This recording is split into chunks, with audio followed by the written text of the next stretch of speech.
নমস্কার, আমি doctor Anish Kumar Mandal, consultant radiologist আর fetal medicine specialist, institute of fetal medicine, কলকাতাতে।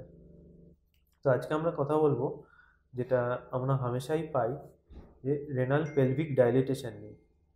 তো আমরা অনেক সময় পাই যে পেশেন্টরা এসে বলছেন যে ডাক্তারবাবু, আমরা অন্য জায়গায় স্ক্যান করিয়েছি, তো আমার বলছে আমার বাচ্চার কিডনিগুলো ফোলা। তো আমি সেই সম্পর্কেই আজকে কথা বলবো। এই রেনাল পেলভিক ডাইলেটেশন জিনিসটা হচ্ছে আমার বাচ্চার যে কিডনি থেকে ইউরিন তৈরি হচ্ছে, সেই ইউরিনটা একটা জায়গায় যাচ্ছে, সেটা হচ্ছে রেনাল পেলভিস আমরা বলি। সেই রেনাল পেলভিস থেকে ইউরেটারে যাবে, তারপর ব্ল্যাডারে গিয়ে তারপর অ্যামনিওটিক ক্যাভিটি, মানে যেখানে যার মধ্যে পুরো বাচ্চাটা আছে।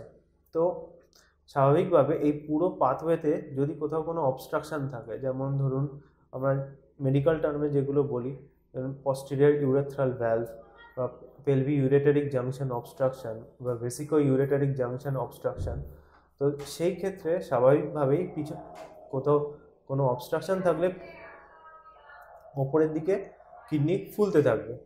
তো এবার ব্যাপারটা হচ্ছে যে কখন আমরা বলবো যে এটা নর্মাল, হ্যাঁ ঠিক আছে, এটা পরে ঠিক হয়ে যাবে, বা কখন এটা আমরা ফলো আপ করবো। সেই ক্ষেত্রে কয়েকটা আমরা মাপঝোপ আমরা ইউজ করি। ধরুন যে সেকেন্ড ট্রাইমেস্টার, মানে 13 থেকে 28 সপ্তাহের মধ্যে যদি এই রেনাল পেলভিসের মাপ এই 4 থেকে 7 মিলিমিটারের মধ্যে থাকে, তাহলে আমরা বলবো হ্যাঁ ঠিক আছে, এটা লো রিস্ক, এটা পরবর্তীকালে নর্মাল হয়ে যেতে পারে। এবার ধরুন সেটা 7 মিলিমিটারের বেশি, ধরুন 8 মিলিমিটার, 9 মিলিমিটার, তখন আমরা বলবো হ্যাঁ ঠিক আছে, এটার কিছু একটা সমস্যা থাকতে পারে। আমরা সেইভাবেই পেশেন্ট পার্টিকে কাউন্সেল করব। তো এইটার এবার ধরুন 4 থেকে 7 মিলিমিটারের মধ্যে রেনাল পেলভিস এসছে, তো সেই ক্ষেত্রে আমরা তখন পেশেন্টকে বলবো যে আপনি আবার 28 সপ্তাহ পর আরেকবার স্ক্যান করে দেখুন।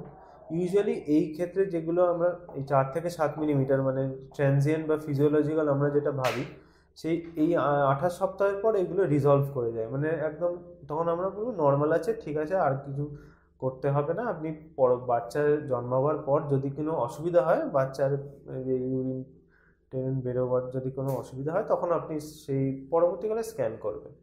আর যদি ধরুন আপনার এই ডাইলেটেশনটা, এই আয়তনটা 4 থেকে 7 মিলিমিটার, এরপর যদি ধরুন বাড়তে থাকছে, বা ধরুন জল কম হয়ে যাচ্ছে, মানে অ্যামনিওটিক ক্যাভিটিতে জল কমতে থাকছে, তখন আমরা সেই ক্ষেত্রে অন্যান্য আমরা দেখবো যে অন্য কোথাও কোনো অ্যাবনর্মালিটি আছে কিনা, যেমন যেগুলো আগেই বললাম, posterior urethral valve, vesico ureteric junction obstruction, এইসব আমরা তখন দেখবো আর কি। আরেকটা সমস্যা হচ্ছে এই রেনাল পেলভিক ডাইলেটেশনের সাথে ডাউন সিনড্রোমের একটা অ্যাসোসিয়েশন আমরা লিটারেচারে পাই।